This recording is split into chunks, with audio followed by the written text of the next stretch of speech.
What's up, Chaz? Good luck in your fight, man. Whoop his ass.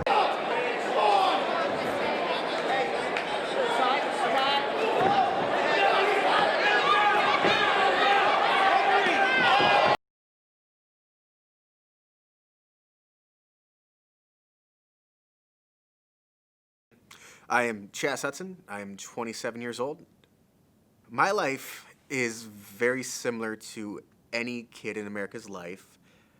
I grew up mostly in Jacksonville, North Carolina, right outside of Camp Lejeune, Marine Corps Base, Camp Lejeune. And then my parents divorced, then my step-parents divorced, so we moved back up to Temperance, Michigan. Divorces weren't a big deal to me. I have siblings. I'm the oldest of 5 at this point.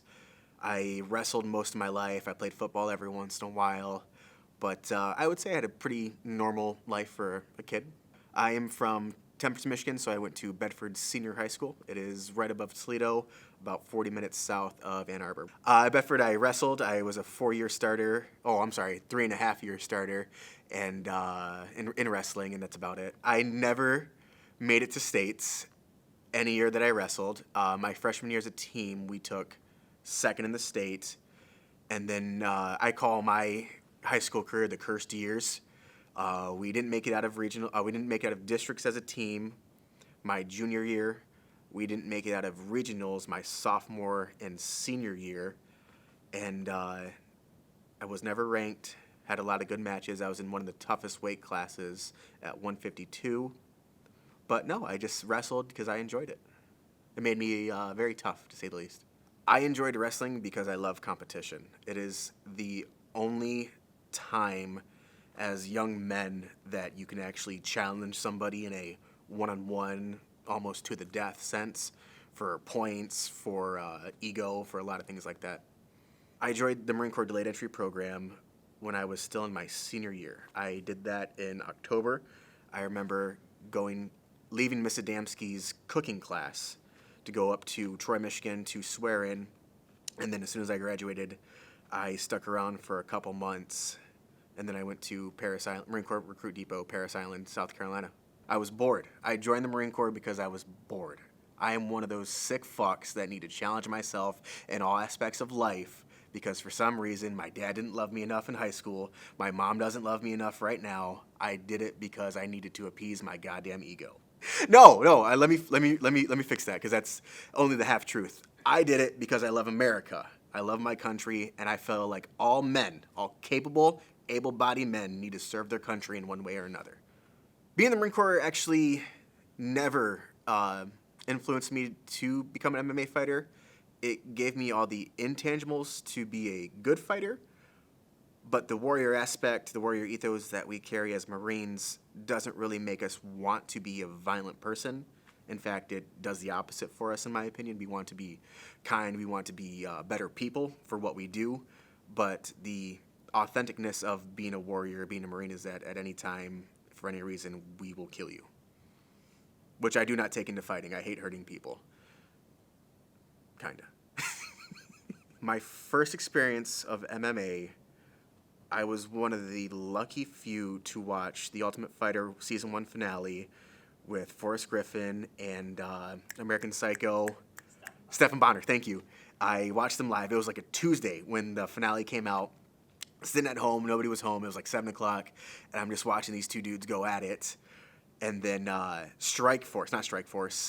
WEC, Uriah Faber was my idol back then when he was going on his tear as a champion. So that was my first 2 big ventures into MMA. And when I got out of the Marine Corps, I kind of just showed up at the dojo one day, USA Martial Arts of Toledo, and that's where it kind of all begins.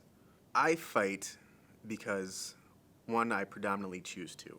It is something that has always been deep in my soul. Fighting is the only time I can actually be myself. Fighting, I don't fight angry. I don't care for all the hype. I don't care for the shit talk. I do it because it's the only time I can actually be myself. Locked in a cage, not so much as an animal, but taking who I am, my preparation, myself, and then putting that up in competition against somebody else, where the outcome hardly ever is death but it's always in the back of your head that one shot could end your life, and that's one of the more exciting things about it, is my will versus yours, and you will lose. As an Ohio amateur, I am 3-0 currently. 2 knockouts, 1 decision, and yeah, that's basically how my record breaks down. My first fight was actually scheduled in October of 2016. The week before the fight, I get a call from the promoter saying, "Hey, dude, your opponent didn't turn in his blood work. He can't fight, so you're not fighting." I'm in my Christian theology class, and I lose my mind. I throw a friggin' tantrum, if you will, and I storm out, and I'm just angry, right? Luckily, we were double booked to fight October 10th and November 19th. So my first fight was supposed to be at 155. My next fight was undecided, what weight I was going to fight at. So when I first started training in May, I was about 215 pounds. And then I just slimmed down over the summer and made 145 November 19th. What I had to do wasn't really that hard. It was just being consistent, being disciplined. For me, the training isn't hard because I was in the Marine Corps. It's one of the hardest things a man can do. Being disciplined was the hardest part because it's so easy to fuck off, eat a Big Mac every now and then. But I kept disciplined. So going into my November fight, having already dealt with the nerves for the October fight, it was one of those just get out there and perform. Preparation-wise, a lot of it was just training really hard correctly. You don't want to be sparring every day. For me, it's always been about diet. So what I would do, because I'm a cardio machine, I would hop on an exercise bike, like a Peloton basically, and in my mind I knew that I had to do 3 hours of cardio for whatever reason. So in that 1 hour of cardio, I would burn over 1,000 calories. So I do that 3 times a day, burn 3,000 calories. That's roughly a pound of fat, right? Not counting what my body already burns at that point, I would eat 1,000 calories, and that was my diet. So my preparation is all about consistency, discipline, and diet. That's my number one thing. Everything else, I can smash you with my fists, I can out wrestle fuck you, I can throw up hellfire triangles and bury you alive. But if I can't make the weight, then I don't get to perform. So I fought at 145, never fought at 155, it kind of pisses me off, but I fought at 170, and preparation has always been it for me. To train correctly, I have always been more on the side of strength and conditioning being the number one, and then having that transition into your striking, Muay Thai, American boxing, and then a lot of grappling. I do love my grappling, so I keep it consistent. Strength and conditioning is number one. So if I work out, let's say 6 hours a day, 2 hours has to be dedicated to strength and conditioning, 1 hour of cardio, hour and a half of grappling, and then another hour and a half of striking, whether that's kickboxing, Muay Thai, all the above. So breaking it down into segments has always been very easy to do, and then it's just doing it. In fighting, my last 2 fights were back-to-back, so February and March. It wasn't a big deal to me. My body felt fine. I feel like everybody should train how to fight correctly. Not Krav Maga. I fucking cannot stand Krav Maga. Real, authentic, striking, grappling arts, right? The hardest thing about fighting is just the training, because the training is what messes you up. Get ready for a fight. You have to fight people day in, day out, week in, week out. So that takes a toll on the body. At any time, I knew that I could leave everything, work, school, and fully commit to fighting, but it didn't make sense yet because I had other things to accomplish. So my big thing is I needed to graduate college. I graduate on the 12th of December, next month, in a few days actually.